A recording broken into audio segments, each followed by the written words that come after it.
Bienvenidos amigos y amigas, bienvenidos a La Máquina de Pensar, ¿cómo les va? Bienvenidos aquí a Radio Uruguay 1050 AM.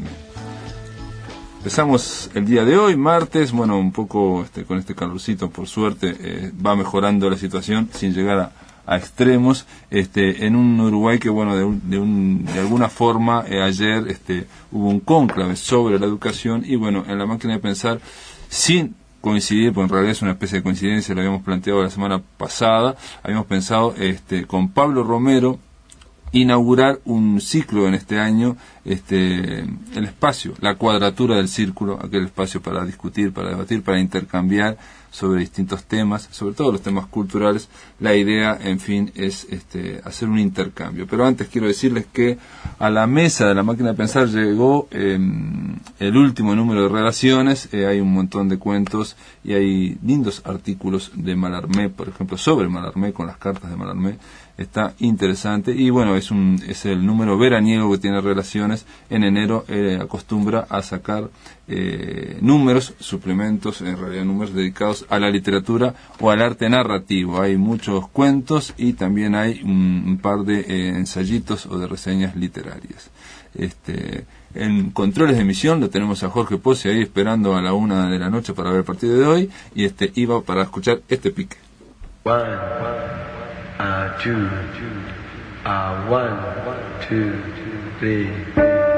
Nuestro círculo de escritores pone en funcionamiento La Máquina de Pensar y activan la búsqueda de la cuadratura del círculo, un mecanismo adecuado para abordar los temas de la realidad nacional y verlos bajo un prisma múltiple.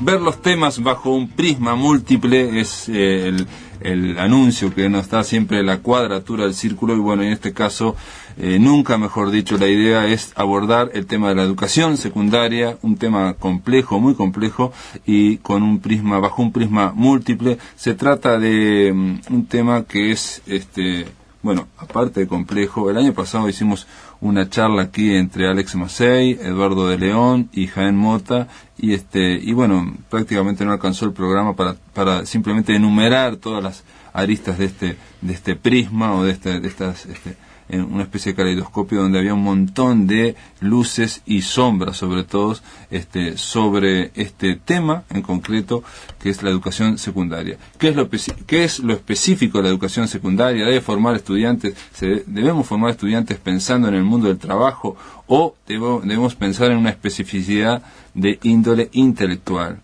Los resultados de las pruebas PISA, estamos tan mal, ¿qué hacer? Bueno, la idea es darle la bienvenida a Tabaré Fernández Aguerre. ¿Cómo andás, Tabaré? ¿Qué tal? Buenas noches. Tabaré Fernández Aguerre, él es sociólogo, es magíster en ciencias sociales, coordinó en su momento el programa PISA en Uruguay, actualmente es profesor agregado del Departamento de Sociología de la Universidad de la República, integra el Sistema Nacional de Investigadores en el nivel 2, cosa que no tengo ni idea de lo que es, pero bueno, lo digo, y en fin, ha colaborado con un montón de artículos en torno al tema, la enseñanza media en Uruguay, 4 problemas estructurales y 3 líneas de política para su rediseño institucional.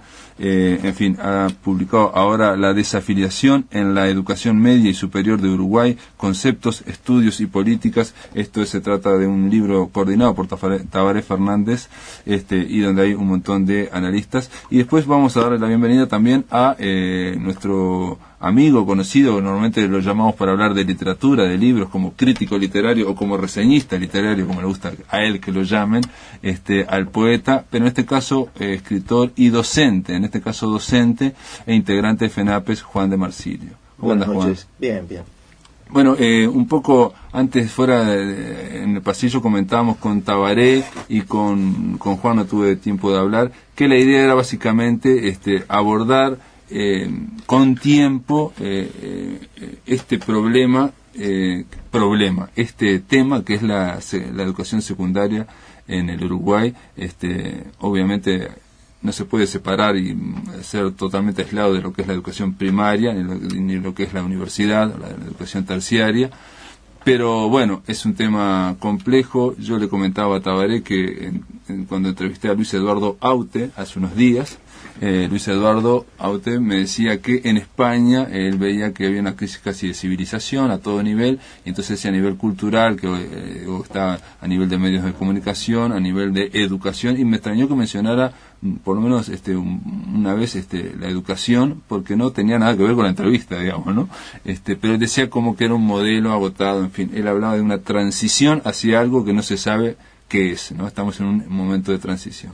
Con esto quiero decir que los problemas no son solamente quizás en Uruguay, y no son solamente quizás en el 2010, sino que si vamos 40 años atrás también la educación secundaria tenía problemas. Pero bueno, la pregunta está un poco planteada. ¿Estamos tan mal, por ejemplo? No sé si... Hay que atreverse a decirlo, sí. Y es fruto de un proceso, y es fruto de múltiples factores. Algunos de ellos, lamentablemente, bastante menos de lo que a los profesores nos gustaría. Por la naturaleza de nuestro oficio nos gustaría dominar todos los... y tal vez también en su momento es algún defecto de nuestra profesión, dominar todos los resortes del hecho y del proceso educativo, mas no están en nuestras manos.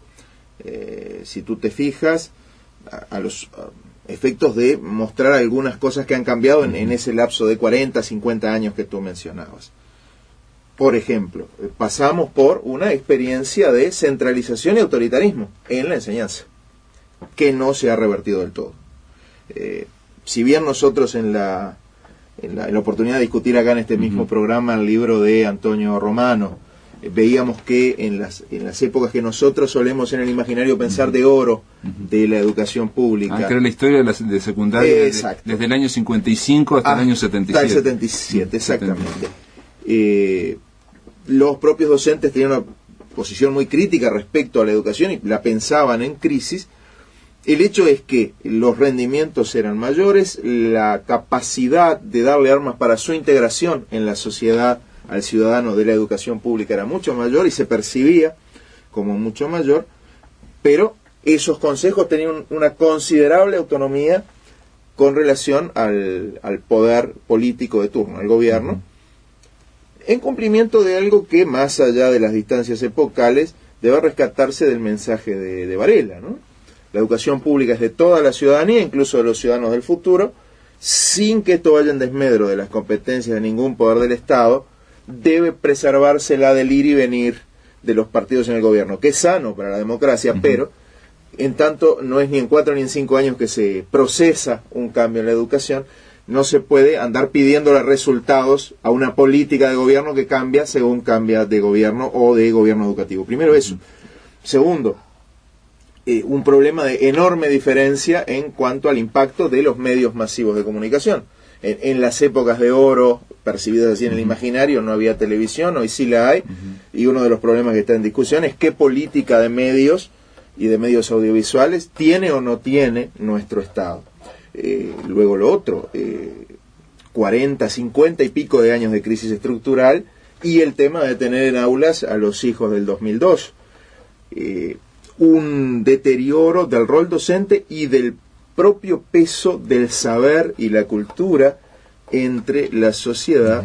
Son ingredientes que hacen complejísimo el problema y, bien decías tú en la introducción, hacen que el problema se evidencie en secundaria, pero no sea solo de secundaria. Esto es, tenemos una fuerte crisis en todo lo que tiene que ver con enseñanza de la lectoescritura, y eso comienza en primaria, y lo han señalado bien los compañeros maestros, tanto a nivel sindical como en sus ATD. Estamos haciendo las cosas mal, se debe cambiar mucho en ese sentido, y además, y con esto cierro porque para empezar creo que da, debe atenderse en la esfera pública las dificultades de aprendizaje que se detectan. Tiene una lamentable política secundaria en los últimos 25 años, de la dictadura no hablo, aquello fue horrible por definición, una lamentable política de tolerancia de las dificultades de aprendizaje. Pensémoslo, para cualquier padre le sale un hijo disléxico, entonces se le tolera que no lea ni escriba bien. Cuando él sale de secundaria, yo me pregunto, ¿en qué aviso, de qué clasificado, de qué diario va a encontrar que un empleador diga, necesito empleado que sepa leer y escribir mal para un puesto calificado.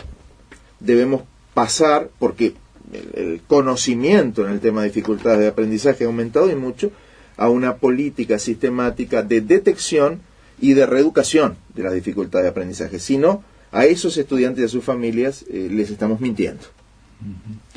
Tabaré, la pregunta es si estamos tan mal. En estos años hubo obviamente un cambio de gobierno. En el gobierno anterior supuestamente no, hubo un gran incremento en el presupuesto educativo y bueno, de alguna forma se esperaban resultados quizás muy pronto, quizás muy, no sé si demasiado pronto, pero el tema es que el año pasado, cuando surge el informe de PISA, donde dice que Uruguay estaba un poco más bajo o había bajado, ahí creo yo, y esto estoy hablando a título de espectador, se armó un pequeño escándalo en torno a las medidas de PISA, cómo se evaluaba, ¿no? Que yo creo que quizás ese capítulo se cerró o termina en el cónclave ahora del lunes, ¿no? Tipo, bueno, algo hay que hacer porque invertimos 5 años de presupuesto y no solamente no estamos igual, sino que estamos aparentemente un poco peor. A ver, 3 precisiones. Primero, el asunto no es la enseñanza secundaria. Es una forma restringida de tratar el tema. El asunto es la enseñanza media. Desde el 86 para acá, la UTU está equiparada en acreditaciones con secundaria. Correcto. El problema incluye a la UTU. Y la UTU es parte de la solución, así como la solución es parte secundaria. ¿Sí? Aunque no solo ellos. Y esto es importante porque si uno observa la génesis de las instituciones educativas en Uruguay, cualquiera de ellas tiene 120 o 100 años de historia. La UTU nace en un cuartel, ¿sí?, como una institución correccional, hasta que Figari trata de transformarla y Arias la transforma en educación en Universidad del Trabajo en 42. Y recorre un larguísimo camino hasta que obtiene la primera equiparación, se la da la dictadura, paradójicamente. 4 años de UTU por 3 de secundaria, en 76. En 86 se equipara. Y hoy en día la equiparación todavía no está muy bien entendida en muchos lugares y la UTU sigue siendo vista como la opción para aquellos, entre comillas, que no le da la cabeza para ser secundaria. Secundaria a su vez nace como sección preparatoria de la Universidad de la República, primero como preparatoria exclusivamente y después nace como sección secundaria y preparatoria. Hay un debate muy interesante a partir de la creación de los liceos departamentales en el 12 sobre qué es secundaria en realidad, pero está muy claro, por lo menos hasta los años, fines de los años 50, o en los años 50 que empieza el movimiento de los liceos populares en el Uruguay, que secundaria es una institución que prepara para la universidad. Y esa huella de unos 60, 70 años está absolutamente metida hasta el fondo de secundaria. Ahora, ¿qué ha pasado con el desarrollo de las instituciones educativas? Digamos, secundaria, una institución nacida para formar élites. Cuando hace la ley del 12 Valle, no habían 1000 estudiantes de secundaria en todo el país. Esa es la dimensión de secundaria en ese momento. Esa institución empieza a incorporar progresivamente primero a las clases medias, después a las clases medias bajas de las zonas urbanas, después a las clases bajas, después a las clases medias y a los pequeños productores rurales. Es decir, va teniendo progresivamente incorporando a la gente porque la sociedad demanda, una vez terminada la escuela, entrar al liceo. La UTU no ha sido visualizada por muchos años como una alternativa a educación media. Entonces, tenemos ese problema, una institución hecha para las élites, al cual se le ha demandado progresivamente educar primero a la clase media, o sea que por definición no tenía el capital cultural ni el capital social de las élites, y luego a la clase trabajadora. ¿Sí? Es decir, hijos que venían de hogares de trabajadores manuales, que su contacto con capital cultural es muy reducido. Entonces, ahí hay un problema de origen institucional y demanda y de tareas sociales muy fuertes que enfrenta secundaria. La UTU, por el contrario, empezó siendo una institución correccional a la cual se fue ampliando y atribuyendo tareas en el ámbito industrial, después en el ámbito artístico, después en el ámbito agrario. Fue ampliando progresivamente los grupos sociales a los cuales quería atendiendo hasta que llega a tener de las instituciones públicas más destacadas que hay, como es la Escuela Tecnológica del Buceo, que imparte un bachillerato tecnológico con altísima demanda social. Es decir, la UTU hace el proceso inverso, se quiere. Lo paradójico es que tenemos estas dos instituciones con orígenes sociales distintos, con trayectorias distintas, con visiones sociales muy distintas, enfrentadas a un problema que, si uno mira los indicadores, y esta es la segunda apreciación que yo tengo, son indicadores muy similares, ¿sí? En PISA 2006, cuando hicimos el informe, observábamos que en algunos lugares a la UTU le iba mejor que secundaria, a otros en lugares mejor que la UTU. Cuando miramos los indicadores de desafiliación, para hacer el libro que tú tenías ahí arriba de la mesa, las tasas de desafiliación son catastróficas, son espantosas en cualquier lugar. Desafiliación entendemos es el abandono y no vuelta. No, digamos, la deserción es un concepto, es un término muy utilizado que quiere decir muchas cosas. Nosotros utilizamos el término desafiliación para indicar a aquel muchacho que dejó de estudiar y que ya no volvió, ¿sí? Que pasó cierto tiempo y no volvió a vincularse. Hay liceos de Montevideo y hay escuelas técnicas de Montevideo que tienen 1 de cada 2 se desafilia en el ciclo básico. Literalmente. Es decir, estamos terminando un proyecto muy interesante y muy importante, y nos están dando en un barrio, en un conjunto barrial de Montevideo, donde la realidad es esta, y es escandaloso. El tercer indicador, ¿estamos mal? Yo creo que no hay que mirar los resultados PISA en términos de escala futbolística, que eso es lo peor que hay. Correcto. Pero PISA nos da 3 cosas fundamentales. La primera, que no es estrictamente la aplicación de PISA, sino de los procesos anteriores. PISA nos dijo en 2003, después nos dijo en 2006 y en 2009 nos volvió a repetir, que entre una cuarta parte y una quinta parte de los estudiantes de los 15 años ya no están en un centro educativo. En el estudio panel que hicimos, confirmamos que esa cuarta parte no volvió más a un centro educativo. O sea que se fue definitivamente. El 75% restante, la mitad de ese 75% restante, son casi analfabetos en sentido de PISA. Los miremos por matemática, los miremos por ciencia o los miremos por lectura. ¿Sí? Entonces, la dimensión de los problemas educativos es gravísimo, porque aún para los que permanecen, los que sobreviven en la educación media, en el ciclo básico, lo sortean e ingresan en la educación media superior, sus niveles de aprendizaje son extremadamente bajos.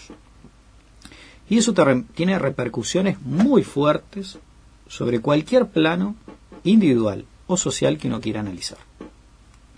¿Qué es lo peor de todo esto?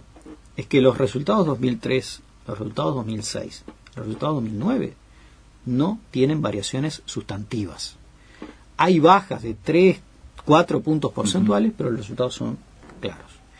Es más, en 2006, todavía no hice los análisis para 2009, yo hice un estudio de en qué habían cambiado 2006 con respecto a 2003. Entonces, como mejoramos la cobertura, pasamos de 75 a 80% de cobertura en 15 años, pensé que había sido esos nuevos que se incorporaron. Y la sorpresa fue que los resultados de 2006 de Uruguay eran malos o contribuían a lo malo del resultado, no los nuevos que se habían incorporado, sino aquellos estudiantes más excelsos del sistema, los que estaban en cuarto año, o sea, primero de bachillerato tecnológico diversificado, en liceos públicos de secundaria o en liceos privados.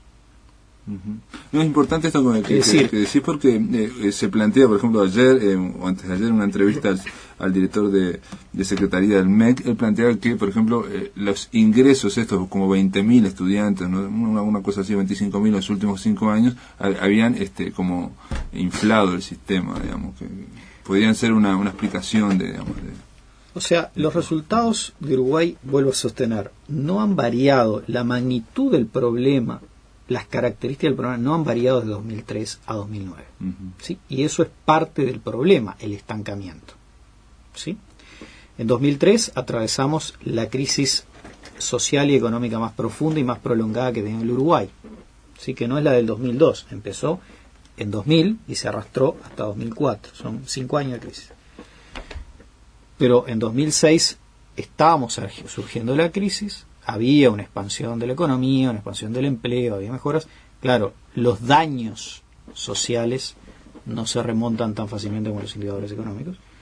Pero en 2009, digamos, la crisis podría haber sido revertida, podría estar mucho más diluida en el tiempo. y aún así los indicadores educativos se mantienen igual. Entonces, yo creo que hay que tener claro el problema. El problema tiene un diseño institucional que tiene 100 años del Uruguay y que fue pensado para otro Uruguay. Y yo creo que es parte del problema. Acá no es problema que hay buenos o malos profesores, buenos o malos dirigentes de la educación, etc. Hay un problema de diseño institucional que hay que atreverse a innovar. Acá hay un problema, un segundo problema de calidad educativa que es muy importante atender, y hay un problema de desafiliación brutal en Uruguay. ¿Sí? Uruguay está estancado, tiene un grave problema de desafiliación que casi no se compara con otros países de América Latina, y tenemos problemas de calidad muy severos. ¿Sí? Y el estancamiento es otra cosa de las cuales uno tiene que preocuparse. Si uno mira, y con esto cierro, la lista de reformas educativas que se han hecho en Uruguay, yo he hecho varios ejercicios en mis clases de poner a escribirlos, de las grandes, de las chiquitas. En 25 años son muchísimas. Empezando, sí, yo no me he ido más antes, yo me voy desde el plan de 50 medidas para mejorar la calidad de la educación en el año 91, 92, para acá, es escandaloso. Ahora, entre todas esas medidas hay algunas cosas que no se han tocado. La estructura de los centros educativos, a los efectos de los docentes, no tengan que salir de un liceo a otro corriendo. Y que al menos se pueda llegar a la figura de un profesor turno. No digo un profesor centro, un profesor turno. ¿Sí? Primera medida. Segunda medida, la estructura de gerencia, de gestión de un centro educativo. Hay centros educativos que tienen 800 estudiantes, un director, en el mejor de los casos un subdirector. Al director se le pagan 8 horas, pero que tiene que estar a las 8 de la mañana, algunos hasta las 12 de la noche. ¿Sí? De lunes a sábado, las 8 horas, las 40 horas semanales, ahí no cuadran. Con suerte tiene 2 adscriptos por turno, si no están enfermos, ¿sí? Y 3 o 4 funcionarios administrativos, si no alguno tiene tareas salidadas. Las funcionarios auxiliares de servicio o de limpieza no están. Es un tema que hay que reestructurarlo con urgencia. O vinieron, ahora ya no hay por razones demográficas, pero en una época estábamos llenos de funcionarios de AFE. ¿Sí? Y todo eso gestionado por esta gente. O sea, es imposible gestionar un centro educativo, mantenerlo funcionando, un centro educativo, con esa estructura. Esas dos cosas no fueron tocadas. No fueron tocadas en todo este tiempo. Eso es un punto fundamental. Claro, es un punto fundamental que atañe al problema de la carrera docente, del estatuto docente, y atañe fundamentalmente a la asignación presupuestal de los centros educativos. Es clarísimo.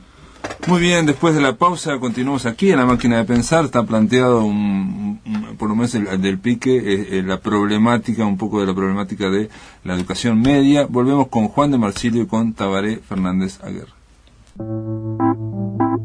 En el aire de Radio Uruguay, La Máquina de Pensar.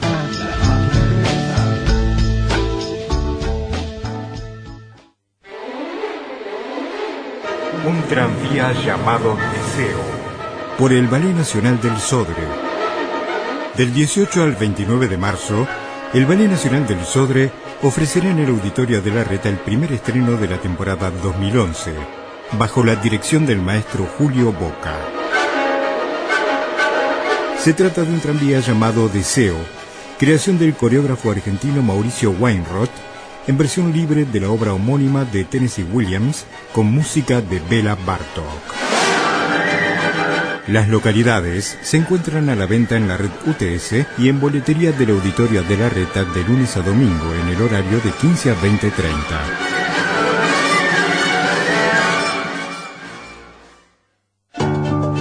El Tungelé 2011. Nuevos segmentos, nuevas notas, pero no nos olvidamos lo que nos dejó el 2010. Poquito a poco se vuelve loco. Te invitamos todas las tardes de este verano a compartir los mejores momentos del año que se fue y lo que se viene en este 2011. Que no lo baile el Tungelé Coco. Como siempre, los esperamos de lunes a viernes de 4 a 6 de la tarde en Radio Uruguay. Conduce Nelson Caula. Produce Carolina Vaz. El Tungelé Estival.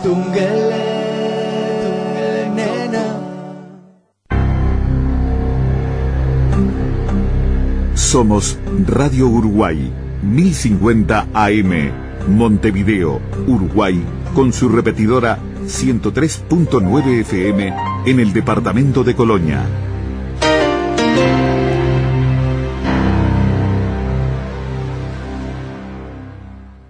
Atención, charlas, entrevistas o columnas que te perdiste o que querés volver a escuchar, las encontrás en el blog de La Máquina de Pensar. Ingresá a piensamáquina.blogspot.com y bienvenido al corazón de las palabras.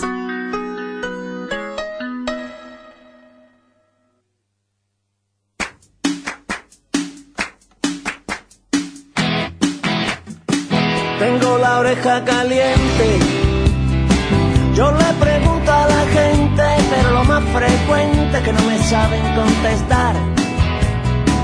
Y tengo un dedo torcido, no sé dónde lo he metido, si habrá sido queriendo por casualidad. También tengo una cosa que me corre por el cuerpo, empieza cuando recuerdo cómo eres, cómo llueves tú.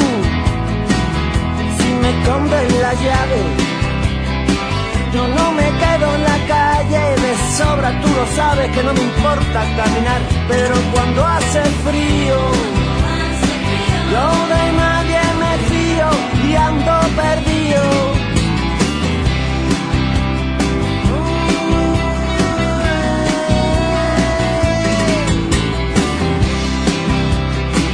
Yo de nadie me fío y ando perdido.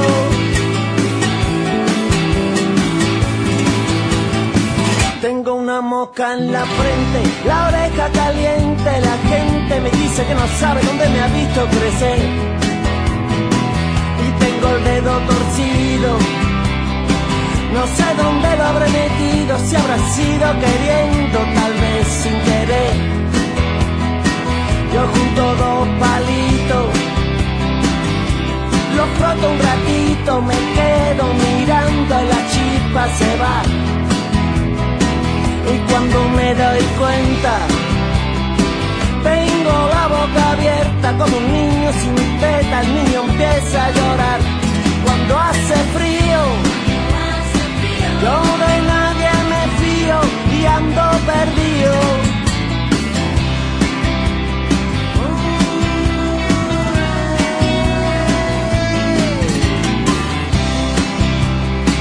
Yo de nadie me fío y ando perdido.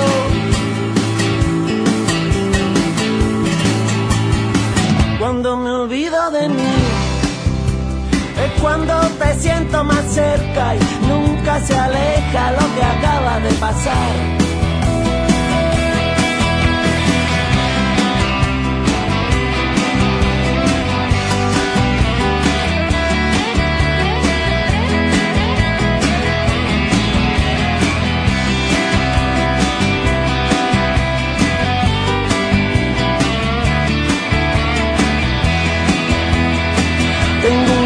En la frente, yo le pregunto a la gente, pero lo más frecuente que no me saben contestar.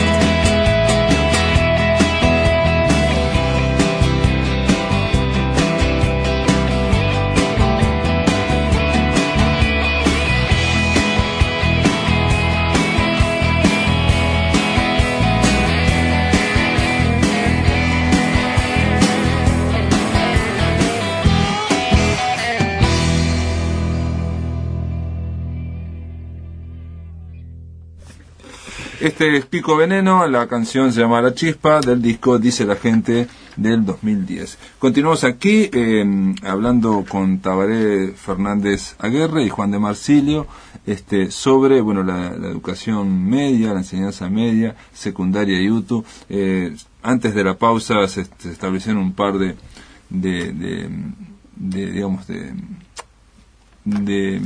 bases que andan mal, tres bases, tres puntos importantes. Obviamente esto se puede agrandar o se puede complejizar, sí. Pero partiendo de esas bases, a ver, Juan, ¿qué te parece? La intervención de Tabaré me parece que ayuda, más allá del punto en que si se profundiza pudiéramos tal vez discrepar, pero eso es lo bueno que tiene, ayuda a establecer algunas cosas que hay que cambiar. Por ejemplo, la jerarquización de la enseñanza técnica y de la UTU en el imaginario social. Eso es de ni que tal vez. Tuvimos una UTU, lo que le debe el país al ingeniero Arias es enorme, y en la medida que hemos echado en saco roto esa herencia también es lamentablemente enorme. Tuvimos una UTU que producía técnicos que en cualquier otro país de Latinoamérica eran tratados de ingenieros. Y era un sistema de enseñanza técnica. Eso debe mantenerse, debe potenciarse. Hay cosas que se están haciendo bien en algunos bachilleratos tecnológicos, en otras áreas tengo mis matices, porque, y esto yo lo digo aquí, ya no como dirigente sindical, que además lo soy por 15 días más, pues por razones médicas estoy renunciado a mi cargo, como educador. No hay cosa más dolorosa que tener en aulas a un muchacho que se muere por ir a aprender algún oficio y lo tiene en la cabeza. Y estamos aquí hablando de jerarquizar esa vía de formación. Secundaria tiene que cumplir una tarea que en jerarquía no es ni más ni menos que la formación para el trabajo, que tiene que ver con la formación propedéutica de estudios terciarios o la formación intelectual inespecífica, poniéndolo al alcance de todo aquel ciudadano del estrato social que quiera. Se dirá, no todos los muchachos de secundaria van a la universidad, pero es antidemocrático que no puedan después de cursar secundaria.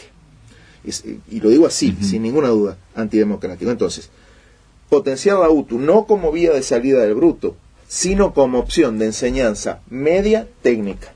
En segundo lugar, insistir en cuanto al nivel educativo que se tiene que exigir. Nosotros venimos en retirada en los últimos 25 años, de nuevo, de las cuestiones ideológicas de la dictadura no voy a hablar aquí, en cuanto a la exigencia de nivel educativo.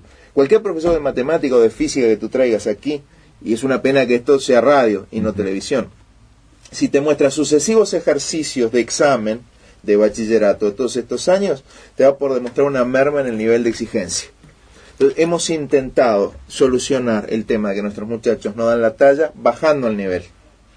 Entonces, claro, tenemos campeones nacionales de salto alto que saltan 30 centímetros, porque es lo que exigimos, con perdón de la metáfora atlética.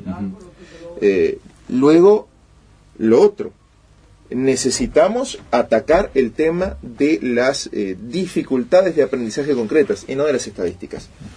Esto es, le tenemos miedo a la repetición. La repetición es algo muy bueno. Si el estudiante que repite es atendido, porque la repetición es un medidor. Pero si están huyendo, se están desafiliando, como dicen, capaz que, a veces se interpreta, o los padres interpretan que una forma de retenerlo al estudiante es que no repita, porque no, si no se desestimula y se va. El asunto, a ver, me eximís de parte del comentario. Nosotros debemos buscar estrategias de puenteo que permitan retener y que permitan que los muchachos vuelvan. Ahora, retener por retener para que luego sea mentiroso su egreso y que el muchacho no sepa y no tenga oportunidades sociales de integración social y progreso, francamente es criminal. Retener por retener. Y de nuevo, recuperar sin que este muchacho supere sus hándicaps educativos y pueda, dentro de su libertad de elección, en una carrera técnica o en el bachillerato artístico o biológico o de derecho o lo que se le antoje a él salir adelante, recuperar de mentira, no. Y para eso, como docente decimos, calidad, exigencia, rigor y sobre todo atención de los problemas que sí hay. Bien decía Tabaré, si un muchacho no sabe leer y escribir, pues ¿qué hay que enseñarle? ¿Físico-química? ¿Inmortalidad del cangrejo? ¿Serbo-croata? No, a leer y escribir. Y después, sobre esa base vamos a poder reedificar. Y alguno dirá, sí, pero ese año lo pierde. Caramba, lo que pierde son todos los otros años que se va a eternizar intentando cumplir un nivel educativo para el cual no está preparado. Y eso no tiene otra forma de llamarse lo que estafa educativa. A ver, vamos a ser claros. Yo no voy a decir el nombre en el liceo porque no quiero tocar casos particulares porque son dolorosos. Yo tuve un alumno paralítico cerebral profundo.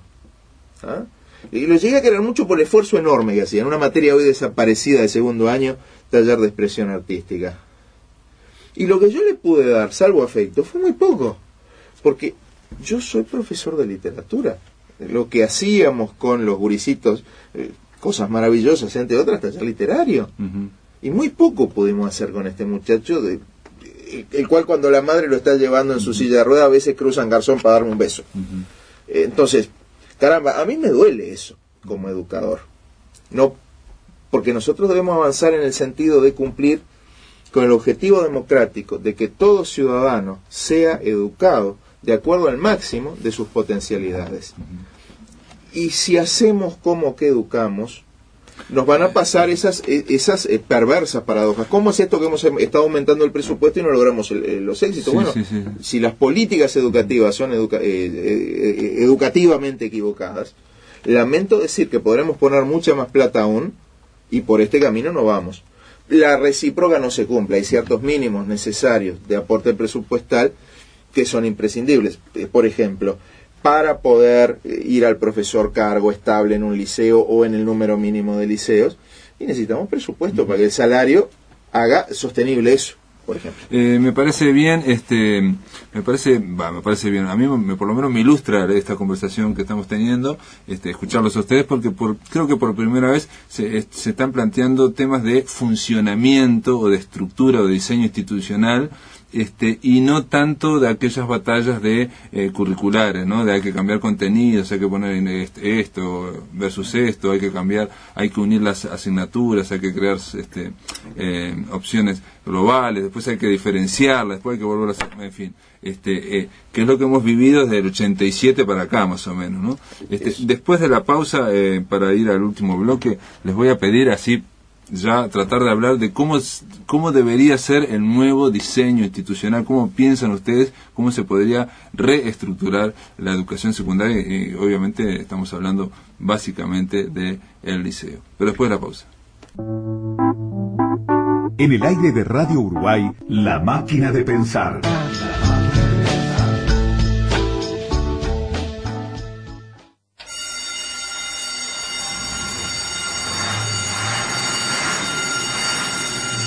La Dirección Nacional de Bomberos recomienda.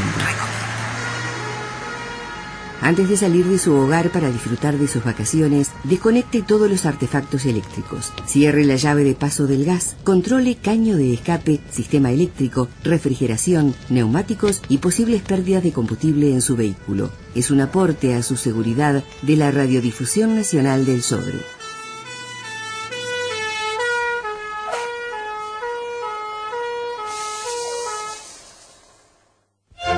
Horarios de verano en el Auditorio Adela Reta.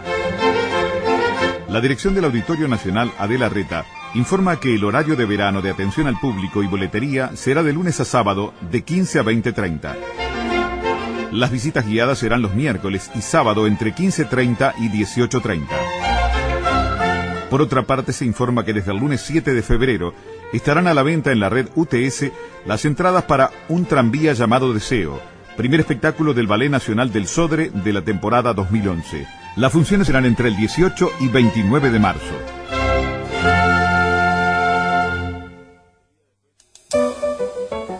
La noche se llena de radio. Se llena de radio. Antunes, Martel, Romano, Cardoso, Miliónico. Desde las 21 hasta el final del día, Visión Nocturna. En Uruguay, somos la noche. Somos la noche.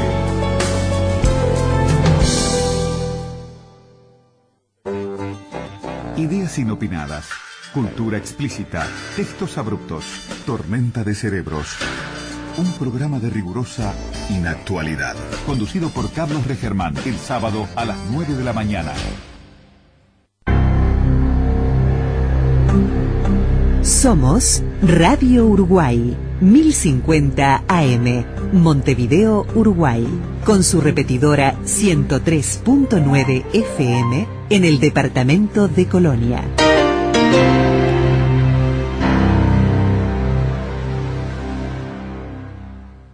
Atención, charlas, entrevistas o columnas que te perdiste o que querés volver a escuchar, las encontrás en el blog de La Máquina de Pensar. Ingresá a piensamáquina.blogspot.com y bienvenido al corazón de las palabras. Bueno, ahora volvemos en el tercer bloque. Vamos a tratar de, no sé si bajar la pelota al piso, porque en realidad el piso es gigantesco, el piso de secundaria es gigantesco. No, pero yo quisiera retomar una cuestión del diagnóstico con el diseño. Sabemos que aproximadamente un 45-50% de los estudiantes a los 15 años son analfabetos en las definiciones que hace PISA. Tomémoslas por buenas, no entremos en demasiada discusión por ahora. ¿Qué quiere decir que son analfabetos? Quiere decir que no tienen el nivel de competencias necesarios para acreditar ciclo básico. O sea que esos estudiantes carecen de las competencias básicas para acreditar ciclo básico. En matemática y en lectura, una serie de capacidades y procesos cognitivos no los tienen desarrollados y necesitan ser desarrollados. Ahora, ¿cómo podemos organizar un liceo o una escuela técnica de UTU para poder hacernos cargo de eso? Claramente, lo que decía Juan de Marsilio decían, eso implica hacer prioridades, ¿sí? Si el nivel de competencia en lectura es tan bajo, ninguna cosa que pueda leer lo va a comprender. Sí. No va a saber buscar información, no va a saber comprender, no va a saber elaborar un texto escrito para ninguna materia. Entonces, es claro que tiene que haber una prioridad de lectura. Ahora, si uno mira esa población estudiantil, se da cuenta que esa población estudiantil, por supuesto, no empezó el problema en secundaria, ni en la UTU, viene arrastrando problemas de secundaria, de primaria. Primaria tiene un 10%, no hay estimaciones claras, yo me topé con este tema en un proyecto en terreno ahora que estamos desarrollando en Maroñas con la facultad, pero tenemos un 10% de promociones especiales que se llaman, o sea, muchachos que por razones de edad lo van pasando y ya no pueden estar más en una escuela, y claro, pues tienen 14 años, crían barba y ya no están para una túnica. Entonces, es claro que no pueden estar ahí. Entonces, esos muchachos analfabetos necesitan una estructura docente distinta, una didáctica docente distinta. ¿Qué es lo que encuentran en un liceo o una escuela técnica? 30, 40 muchachos, un profesor que va cambiando por 45 minutos, que cada uno trae un lenguaje distinto, criterios de evaluación distintos, al director no lo conoce si alguna vez se lo cruza en el medio, un ascripto cada 120 estudiantes, o sea que jamás lo va a ver, excepto para pasar faltas o comentarle notas. O si se manda una macana muy gruesa. Entonces hay que hacer una estructura diferente a ese muchacho, a esos grupos de muchachos, que algunos liceos son casi 3 de cada 4 estudiantes están en esta situación. Ojo, que están lejos de ser la minoría en algunos liceos, correcto, son la mayoría.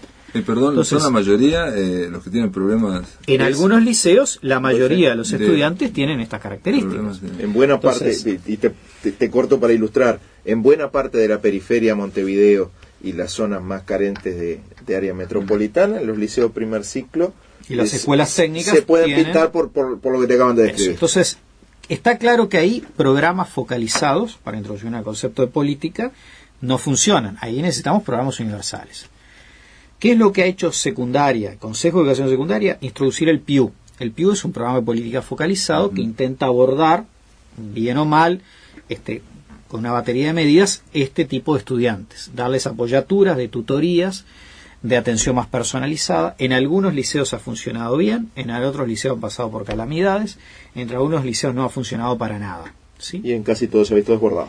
Y se ve desbordado porque en realidad no es un programa de política focalizado, sino que necesitamos un programa de política completo. Ahora, cuando esto va a funcionar, se encuentra que si yo quiero tener un grupo de estudiantes para darle un plus de matemáticas, yo tengo que tener un salón para darle un plus de matemáticas a estos estudiantes. El detalle está que los liceos no tienen estos salones para darle un plus de matemáticas adicional. El detalle está en que para eso necesito un profesor de matemática, si quiero dar matemática. Así es la estructura asignaturista que predomina. Pero en realidad la matemática de la que estamos hablando es tan elemental que podría trabajar con un profesor de física, uno de química, un ayudante de laboratorio, porque hay algunas cosas que pasan por la comprensión de la lectura, no por la matemática. por aspectos lógicos, por aspectos de lectura. Estamos trabajando a niveles muy basales. E inclusive, en algunos casos, el problema central ni siquiera es cognitivo, es motivacional. Es afectivo. No ha logrado un vínculo con un adulto que lo reconforte, que lo estimule a sentarse a estudiar. Es decir, tenemos muchos estudios de caso que registran esto. Levantado ese primer problema, esa barrera afectiva que tiene ese tipo de estudiantes, el muchacho logra vincularse con el conocimiento y destrabarse en muchos procesos cognitivos. Ahora, para hacer esto, la estructura del liceo actual no sirve. ¿Sí? Porque la estructura donde tenemos docentes y estudiantes no sirve. Necesitamos docentes, sí, pero aparte otras figuras, otros roles educadores que cumplan con otras funciones que van por el lado socioemocional.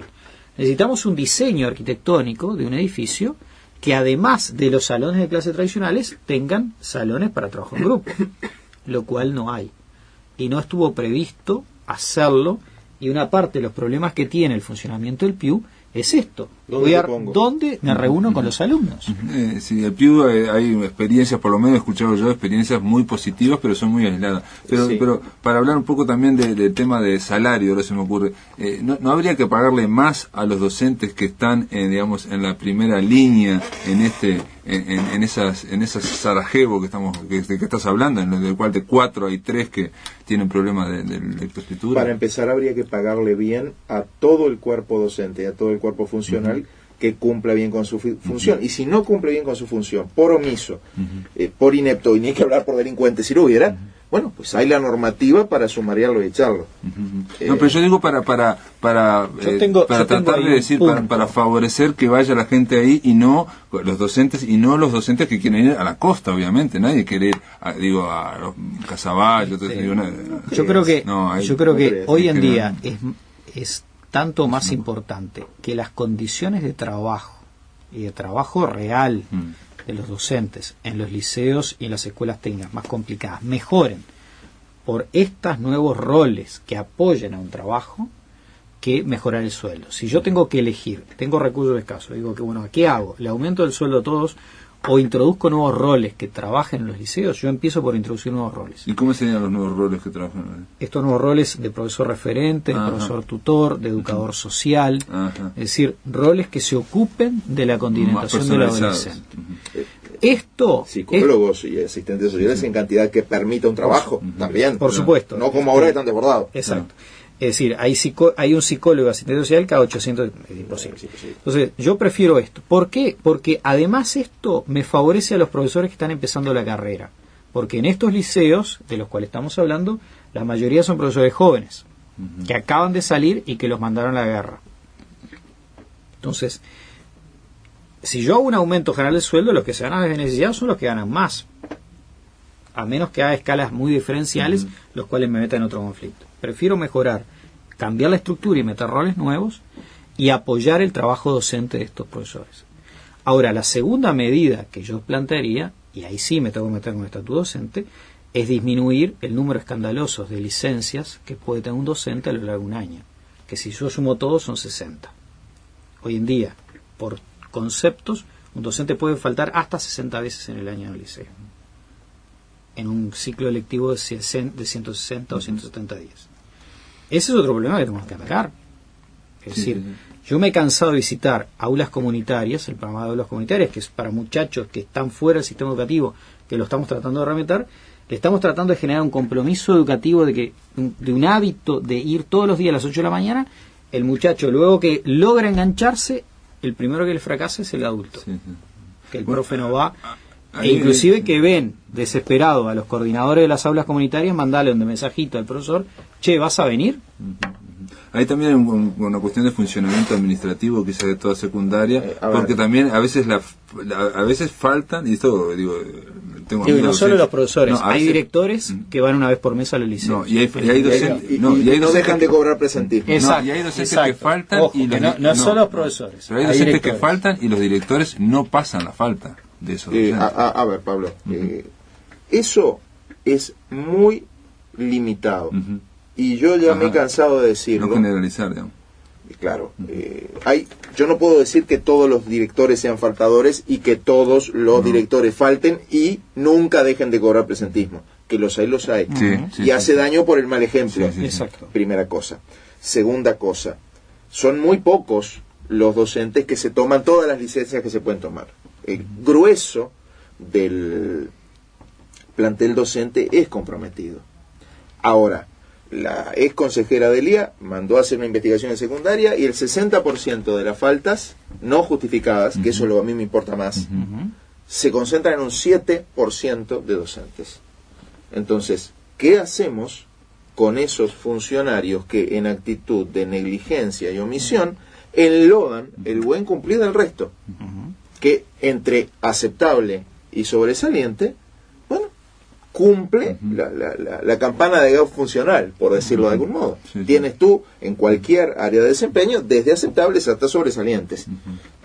¿Qué hacemos con esas, entre comillas, ovejas negras? Cuando hay la normativa para sancionar lo que se debe sancionar, porque además, simétricamente, se incumple con lo de premiar a quien se deba premiar, con reconocimiento que muchas veces son estrictamente morales. Yo estoy diciendo esto, yo tengo 2 amigos adscriptos de un liceo que quiero mucho, que le sacaron y evitaron una tragedia, un arma de la mochila a un estudiante, para que cuando tuviera que tomar cartas la policía, como tomó con la madre del muchacho ya citada, no se armara un desastre.